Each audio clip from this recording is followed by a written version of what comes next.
दोस्तों, इंडिया ने एक ऐसा लड़ाकू विमान बना लिया है जो इतना खतरनाक है कि अमेरिका और चीन की रातों की नींद उड़ गई है। जी हां, यही है इंडिया का तेजस फाइटर जेट। अब तक जिसे हल्का और स्मार्ट फाइटर जेट माना जाता था, वो अब एक स्टेल्थ वॉरियर बन चुका है। और मजे की बात, इसको बनाने के लिए हमने किसी पर डिपेंड नहीं किया, बल्कि मेड इन इंडिया का सही मतलब दुनिया को दिखाया है। आज हम आपको बताने वाले हैं कि कैसे एचएएल और डीआरडीओ ने तेजस को और खतरनाक बना दिया है। वो कौन से नेक्स्ट लेवल अपग्रेड्स हैं जो इसे दुनिया के बेस्ट फाइटर जेट्स में शामिल कर सकते हैं। और सबसे मजेदार बात, चीन और पाकिस्तान की तेजस से जलन का क्या लेवल है। पूरा वीडियो देखिए, क्योंकि अंत में हम आपको कुछ ऐसे एक्सक्लूसिव फ्यूचर प्लान्स भी बताएंगे जिनसे भारत की हवाई ताकत और भी मजबूत होने वाली है।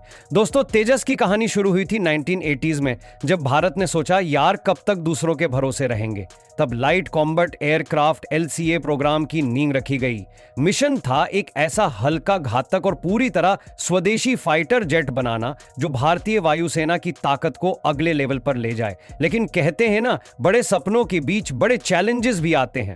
तेजस का सफर आसान नहीं था। टेक्नोलॉजी की कमी, विदेशी सपोर्ट का ना मिलना और हर जगह से ये इंडिया में नहीं हो सकता वाली बातें। लेकिन भाई, जब हेल हिंदुस्तान एरोनॉटिक्स लिमिटेड और DRDO defence research and development organisation ने ठान लिया, तो फिर कोई रोकने वाला नहीं था। साल 2001 में पहली उड़ान भरी गई और उसके बाद सालों की मेहनत, ट्रायल्स और अपग्रेड्स के बाद 2016 में भारतीय वायुसेना में तेजस की आधिकारिक एंट्री हुई।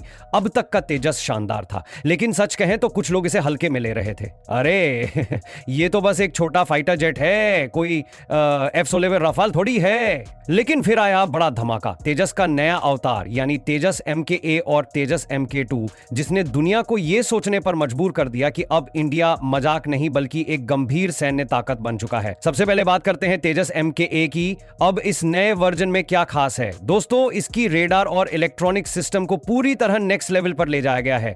इसमें अब लगा है AESA रेडार, इलेक्ट्रॉनिकली स्कैन्ड अरे, जो एक बार दुश्मन को लॉक कर ले तो छोड़ता नहीं।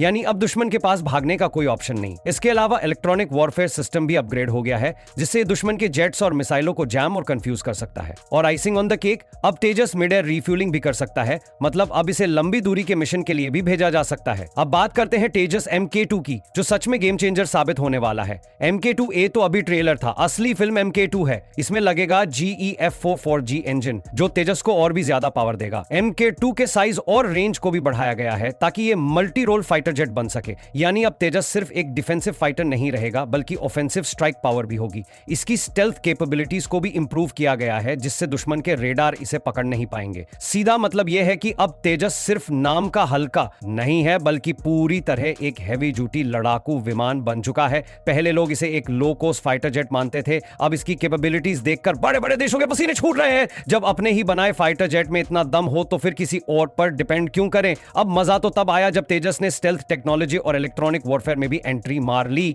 पहले क्या होता था, दुश्मन के रडार में अगर कोई फाइटर जेट आता तो सीधा लॉक ऑन हो जाता। लेकिन भाई, अब तेजस को पकड़ना इतना आसान नहीं रहा। इसका सबसे बड़ा हथियार है सेल्फ प्रोटेक्शन जैमर।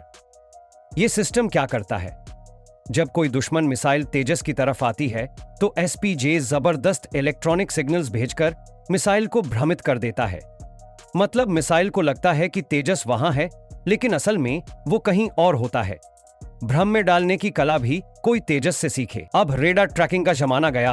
तेजस में लगे लो ऑब्जर्वेबल फीचर्स और एडवांस्ड कोटिंग इसकी विजिबिलिटी को कम कर देते हैं। यानी जब दुश्मन सोच रहा होगा कि उसने तेजस को पकड़ लिया, तभी तेजस हवा में गायब होकर दूसरी दिशा में निकल चुका होगा। इस तकनीक के आगे JF-17 और F-16 जैसे जेट्स फुल टाइम बेवकूफ बनते दिखेंगे। और इलेक्ट्रॉनिक वॉरफेयर की बात करें तो तेजस दुश्मन के कम्युनिकेशन सिस्टम्स को भी ब्लॉक कर सकता है। यानी अगर कोई हमला हो रहा है तो तेजस सिर्फ अपनी रक्षा ही नहीं करेगा, बल्कि दुश्मन के लड़ाकू जेट्स और मिसाइल सिस्टम्स को भी ध्वस्त कर सकता है। अब भाई, ऐसा जेट किसको नहीं चाहिए? यही वजह है कि दुनिया अब तेजस की ताकत को पूरी तरह से रिकॉग्नाइज कर रही है।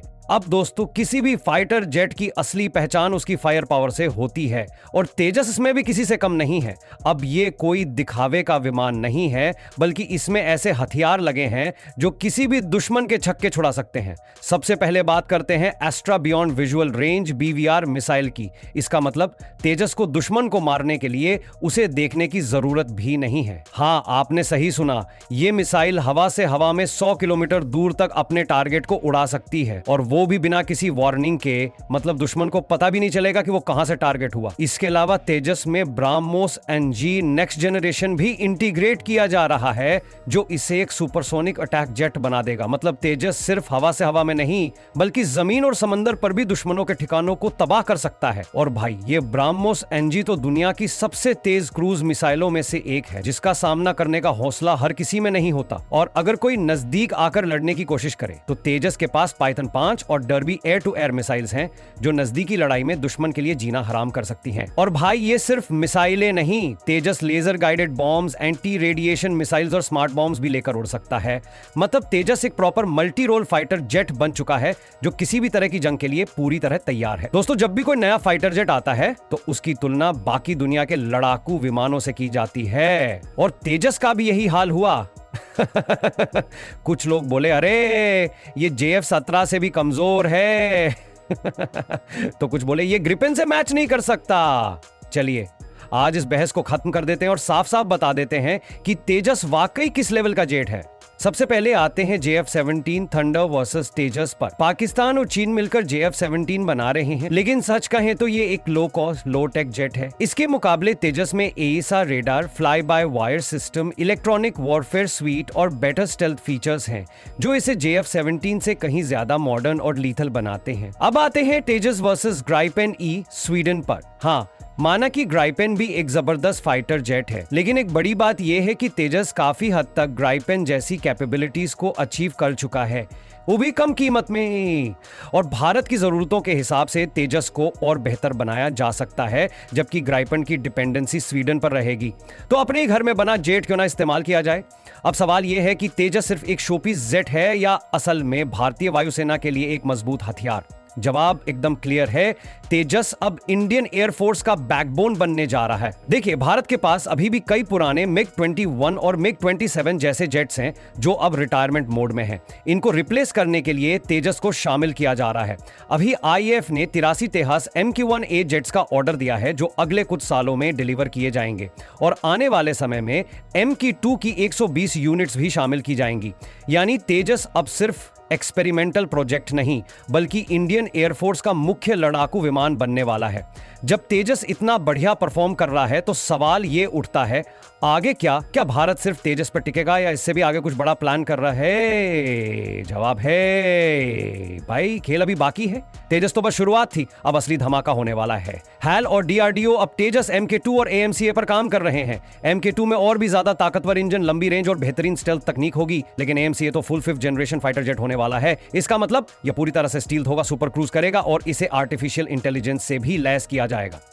अब सवाल सिर्फ एक है, क्या आपको भी लगता है कि भारत अब world class defence super power बनने की राह पर निकल चुका है? अपनी राय हमें कमेंट्स में जरूर बताएं और जय हिंद लिखना न भूलें।